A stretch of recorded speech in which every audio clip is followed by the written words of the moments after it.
दोस्तों, बिग सोचो में खुश आमदीद। अगर आपको लगता है कि ये टावर रात में किसी वक्त गिर जाएगा और इसे सीधा रखने के लिए इसे अब सहारा चाहिए, तो आप गलत हैं। यहाँ रात गुजर जाएगी और ये मीनार गहरे सुरमई रंग से निकलकर सूरज की रोशनी में दूधिया सफ़ेद नजर आने लगेगा, लेकिन यूं ही खड़ा रहेगा, टेढ़ा, क्योंकि ये सदियों से ऐसा ही है। हाँ, बस इतना फर्क है कि वक्त के साथ साथ इसके झुकाव में इजाफा होता जा रहा है। लेकिन ऐसा क्यों हो रहा है? इसे तामीर क्यों किया गया था? क्या इसे ऐसे ही टेढ़े स्टाइल में बनाया गया था? और अगर ये बाद में झुका है तो फिर अभी तक गिरा क्यों नहीं? ये वो सवालात हैं जो अक्सर आपके क्यूरियस माइंड में आते होंगे। सो माय क्यूरियस फेलोज, इस वीडियो में हम आपको दुनिया के एक अजूबे जिसे हम पिज़ा टावर के नाम से जानते हैं, इसी की मुकम्मल तारीख दिखाएंगे और आपके मुतजस्सिस दिमाग में पैदा होने वाले कुछ सवालों के जवाबात तो दे ही जाएंगे। अब दोस्तों, सबसे पहले आपको इसके असल नाम के बारे में बताते हैं। आप इसे हमेशा पिज़ा टावर ही कहते होंगे, लेकिन इसका दुरुस्त तलफ़्फ़ुज़, इसकी प्रोनाउंसिएशन पिज़्ज़ा नहीं, पिज़्ज़ा है। तकरीबन वही फास्ट फूड वाला पिज़्ज़ा, लेकिन बस इसे आप खा नहीं सकते, देख सकते हैं। इसे पिज़्ज़ा टावर इसलिए कहते हैं कि ये इटली के शहर पिज़्ज़ा में तामीर किया गया है। इस शहर के नाम की निस्बत से ही इस टावर को टावर ऑफ पिज़्ज़ा का नाम दिया गया था। वैसे तो इटालियन पिज़्ज़ा भी बहुत मशहूर है, लेकिन आज की वीडियो सिर्फ टावर के बारे में है। तो दोस्तों, लीनिंग टावर ऑफ पिज़्ज़ा की तामीर आज से 9 सदियों पहले अगस्त 1173 में शुरू हुई, लेकिन फिर कई बार इसकी कंस्ट्रक्शन को, इसकी तामीर को हालात व वाक़यात के पेश नज़र रोक दिया गया और यूं कई मराहल में इसको तामीर किया गया। इसे मुकम्मल तामीर होने में 199 साल का अरसा लगा। पिज़्ज़ा टावर आखिरकार 2 सदियों बाद 1372 में मुकम्मल हुआ और 1987 में यूनेस्को ने इसे आलमी सकाफती विरसा करार दिया।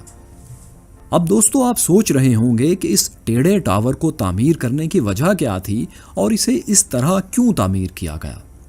तो किस्सा कुछ यूं है कि टावर ऑफ पिज़्ज़ा दरअसल एक बेल टावर, एक घंटा घर था, यानी इसे चर्च के लिए घंटी के तौर पर तामीर किया गया था। इसकी बैकग्राउंड हिस्ट्री कुछ यूं है कि इटली का ये शहर पिज़्ज़ा, जहां ये टावर तामीर हुआ, वो एक अहम अतालवी बंदरगाह थी और इसके अलावा रोज़ बरोज़ इस शहर की शोहरत और ताकत में मज़ीद इजाफा होता जा रहा था, क्योंकि यहाँ अहम तिजारती मुआहदे होते थे और यूरोपियन पावर्स यहाँ आती जाती रहती थीं। इस शहर के रहने वाले अपने शहर को बहुत ख़ास और ताकतवर समझते थे। फिर एक दिन 1063 में पिज़्ज़ा के लोगों ने जजीरे सिसिली के शहर पालिम्रो पर हमला कर दिया। ये हमला कामयाब रहा और फातिहीन बड़े ख़जाने के साथ पिज़्ज़ा वापस लौट आए। इन्हें अपने शहर पर गुरूर तो पहले ही से था, अब फतह का एक और चांद भी उनके माथे पर सज चुका था। सो अब वो पूरी दुनिया को ये बताना चाहते थे कि उनका शहर कितना अजीम है। अपने इस फ़ख्र को मज़ीद तक़वियत देने के लिए पिज़्ज़ा के लोगों ने वहाँ एक अज़ीमुश्शान कैथीड्रल कॉम्प्लेक्स बनाने का फ़ैसला किया। उनके इस मंसूबे के मुताबिक 4 इमारतें तामीर किए जाना थीं, एक कैथीड्रल, एक बैप्टिस्ट्री, एक बेल टावर यानी घंटा घर और एक कब्रिस्तान। ये बेल टावर जो त्यौहार या ख़ास मौक़ों पर घंटी बजाने के लिए इस्तेमाल किया जाता था, यही वो मशहूर पिज़्ज़ा टावर है जो इटली का अब एक मशहूर लैंडमार्क बन चुका है। टावर ऑफ पिज़्ज़ा का आइडिया किसका था, इसका असल आर्किटेक्ट कौन था, ये सही से आज किसी को मालूम नहीं। यूँ समझ लें कि ये भी एक मुअम्मा है, एक मिस्ट्री है। लेकिन इसकी तामीर के पहले मरहले में जिन 2 आर्किटेक्ट्स के नाम सबसे ज़्यादा मशहूर हैं और तारीख़ में मौजूद हैं, वो पिज़ानो और गिरार्डो हैं। पिज़्ज़ा टावर की तामीर का दूसरा मरहला 1276 में शुरू होता है और उस वक्त इसके आर्किटेक्ट गिovanni di Simone थे और इसकी तामीर मुकम्मल होने का क्रेडिट टोमामो पिसानो को जाता है, जिन्होंने 1350 से 1372 में इस टावर की तामीर मुकम्मल की और इसे आज की फाइनल शक्ल दी।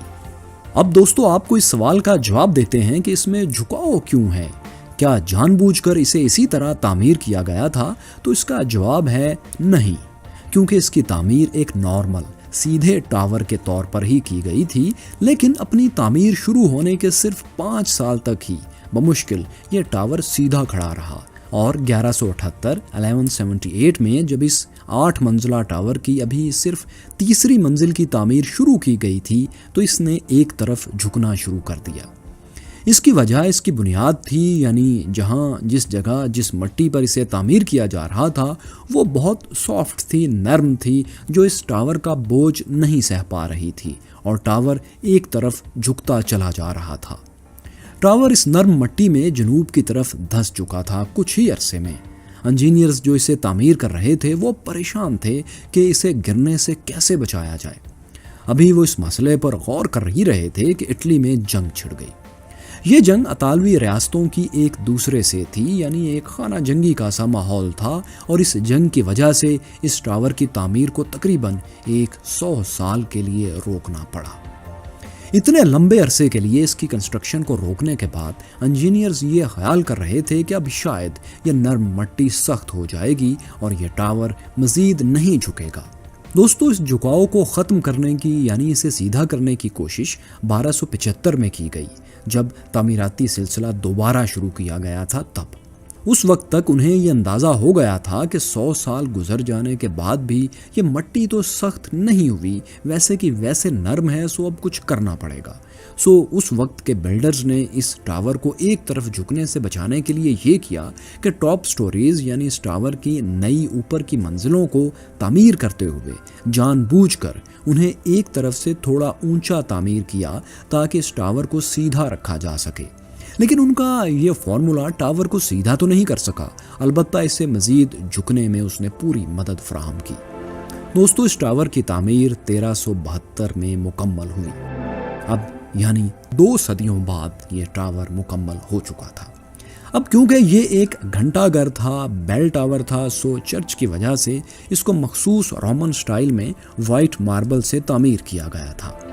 اس کے میٹیریل میں کیمپوسانٹو سمیٹری استعمال کی گئی تھی، جس کا مطلب ہے مقدس سرزمین سے نکالی گئی مقدس مٹی۔ ٹاور کیونکہ راؤنڈ شیپ میں ہے، اس لیے اس میں جڑواں گھومتی ہوئی سیڑھیاں ہیں جو اوپر کو جاتی ہیں، جس میں 294 سٹیپس ہیں جو گراؤنڈ فلور سے اوپر بیل چیمبر تک چلے جاتے ہیں۔ لیکن کیونکہ یہ ایک لیول پر نہیں ہے، ایک طرف جھکا ہوا ہے، سو سیڑھیوں میں ایک طرف 2 سٹیپ زیادہ بنائے گئے ہیں تاکہ اس کے جھکاؤ کو کمپنسیٹ کیا جا سکے۔ یعنی اس کے شمال سے اگر آپ سیڑھیاں چڑھے ہوں تو 294 سٹیپس ہیں، اور اگر آپ جنوب سے جائیں تو 296 سٹیپس آپ کو چڑھنا ہوں گے۔ اس بیل ٹاور پر 7 گھنٹیاں لگائی گئی تھیں، جن میں سے سب سے بڑی گھنٹی کا وزن 3600 کلو گرام یعنی 8000 پاؤنڈز کے قریب ہے۔ 20ویں صدی کے شروع میں ان بھاری بیلز کو ہمیشہ کے لیے خاموش کر دیا گیا، مطلب یہ کہ ان کا استعمال بند کر دیا گیا تھا، کیونکہ یہ سوچا جا رہا تھا کہ ان بیلز کی نقل و حرکت کی وجہ سے ٹاور کو مزید خطرہ ہو سکتا ہے اور یہ مزید جھک سکتا ہے، ممکن ہے گر ہی جائے۔ یہ عمل کیا گیا۔ تو دوستو، ٹاور کی تعمیر کے بعد اگلے 800 برسوں میں یہ بات تو واضح ہو گئی کہ 55 میٹر لمبا یہ ٹاور صرف جھکا ہی نہیں، بلکہ در حقیقت ہر سال 1 سے 2 ملی میٹر سالانہ کی شرح سے مزید جھک رہا ہے، گر رہا ہے۔ آج کی تاریخ میں پیسا ٹاور 3.99 ڈگری پر جھکا ہوا ہے۔ ٹاور کی اونچائی زمین سے لوور سائڈ کی طرف 55.86 میٹر اور ہائر سائڈ کی طرف سے 56.67 میٹرز ہے۔ اس ٹاور کا وزن 14,500 ٹن ہے۔ ٹاور کے وزن اور اونچائی پر غور کرتے ہوئے فزکس کے ماہرین کا کہنا ہے کہ یہ ٹاور زیادہ سے زیادہ 5.44 ڈگری تک جھک سکتا ہے، اس کے بعد یہ گر جائے گا، کولیپس ہو جائے گا، ایسا ماہرین فزکس کہتے ہیں۔ لیکن مائی کیوریس فیلوز، آپ کو ایک حیران کن بات بتاتے چلیں کہ ایک وقت ایسا بھی تھا جب یہ ٹاور 5.5 ڈگری تک جھک گیا تھا، لیکن حیرت انگیز طور پر یہ تب بھی نہیں گرا۔ 5 ڈگری تک جھک جانے کے باوجود یہ عمارت گرتی کیوں نہیں؟ اب یہ سوال آپ کے ذہن میں ضرور اٹھا ہوگا، تو اس کا جواب ہے centre of gravity. Newton's third law of motion तो आप सब ने पढ़ा होगा और वो सेब वाली एग्जाम्पल भी आपने सुनी होगी। जब न्यूटन एक दरख्त के नीचे फारिग बैठा रहता था, लेकिन जब दरख्त से एक सेब उसके सर पर गिरा तो उसने काम करने की ठानी और सोचा कि ये सेब दाएं बाएं क्यों नहीं गिरा, मेरे सर पर ही क्यों गिरा। बस इसी पर रिसर्च करके उसने ये थ्योरी पेश की कि ज़मीन की ग्रेविटेशनल फोर्स हर चीज़ को अपनी तरफ खींचती है और हर एक्शन का एक इक्वल और अपोजिट रिएक्शन होता है।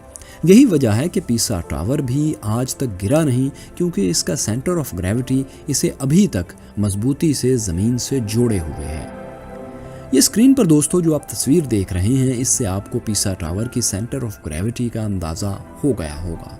ये टावर या दूसरी कोई चीज़ भी उस वक्त तक ज़मीन पर खड़ी रहती है जब तक कि इसकी कशिशे शकल के मरकज़ से यानी सेंटर ऑफ ग्रेविटी से ज़मीन की सीधी खींची जाने वाली एक लकीर इसकी बुनियाद में, इसके बेस में रहे।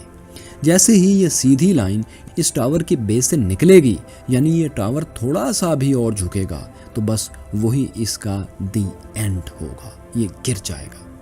लेकिन जैसा कि हमने आपको बताया था कि एक वक्त ऐसा भी आया था जब पीसा टावर 5 डिग्री से ज़्यादा झुक गया था। ये 1990 की बात है, जब पीसा टावर 5.5 डिग्री तक झुक गया था। तब इस बेल टावर ने इंजीनियर्स के माइंड्स में खतरे की घंटियां बजा दी थी कि अब रोक सकते हो तो रोक लो, वरना ये दोबारा हाथ नहीं आएगा। क्योंकि इस टावर की कशिशे शकल का मरकज़ यानी सेंटर ऑफ ग्रेविटी ख़तरनाक हद तक इसकी बेस के बैरूनी किनारे के करीब पहुंच चुका था। आसान अल्फाज में अगर कहा जाए तो अब ये टावर गिरने के करीब था। सो दोस्तों, ख़तरे की घंटी बजते ही बड़े पैमाने पर एक रेस्क्यू ऑपरेशन शुरू कर दिया गया ताकि इस तारीखी टावर को गिरने से बचाया जा सके।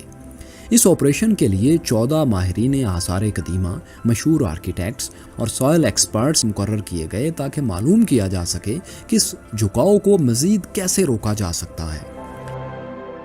अब की बार इंजीनियर्स ने सॉयल एक्सट्रैक्शन मेथड यानी मिट्टी को निकालने के तरीके की मदद से इसके झुकाव को कम करने की कोशिश की। इसके लिए इंजीनियर्स ने टावर के शुमाल की तरफ सुरंग खोदकर मिट्टी की थोड़ी सी मिकदार को निकाल दिया। क्योंकि टावर जनूब की तरफ झुका हुआ था, इसलिए सुरंग शुमाल की तरफ खोदी गई और शुमाल से मिट्टी की कुछ मिकदार निकाल ली गई। इसके बाद स्टील केबल्स की मदद से इस टावर को खींचते हुए वापस सीधा करने की कोशिश की गई। अपने इस तजर्बे में इंजीनियर्स कुछ हद तक कामयाब रहे और इस टावर की बुनियाद से, इसकी फाउंडेशन से मिट्टी को हटाकर 16 से 17 इंचेस तक इसका झुकाव कम करने में कामयाब हुए। इसे 5.5 डिग्री से वापस 4 से भी कम डिग्री पर ले आया गया। इस रेस्क्यू ऑपरेशन को मुकम्मल करने में 30 मिलियन यूरो और 1 दहाई से ज़्यादा का वक्त लगा। जब ये टावर 15 दिसंबर 2001 को दोबारा खोला गया तो इंजीनियर्स ने ये पेशगोई की कि अब इस टावर को 1990 वाली पोजीशन में वापस आने में मज़ीद 300 साल लगेंगे। यानी फ़िलहाल ये टावर महफूज है। अगर आप इटली जाएं दोस्तों तो इस टावर का विज़िट ज़रूर करें और इस पर चढ़कर इटली के शहर पिज़ा के दिलकश मनाजिर से भी लुत्फ़अंदोज़ हों। लेकिन इसके लिए आपको 18 यूरो की टिकट ख़रीदना होगी। और हाँ, आप भी इस टावर के साथ एक ऐसी तस्वीर लीजिएगा जिसमें यूं लग रहा हो जैसे आप इस टावर को गिरने से बचाने की कोशिश कर रहे हैं। दोस्तों, इस टेढ़े टावर की सीधी सी हिस्ट्री आपको कैसी लगी हमें कमेंट्स में ज़रूर बताइए, हम आपके कमेंट्स पढ़ते हैं। और टावर्स पर हमारी मज़ीद वीडियोस देखने के लिए एफल टावर और स्टैच्यू ऑफ लिबर्टी देखना मत भूलिएगा। शुक्रिया।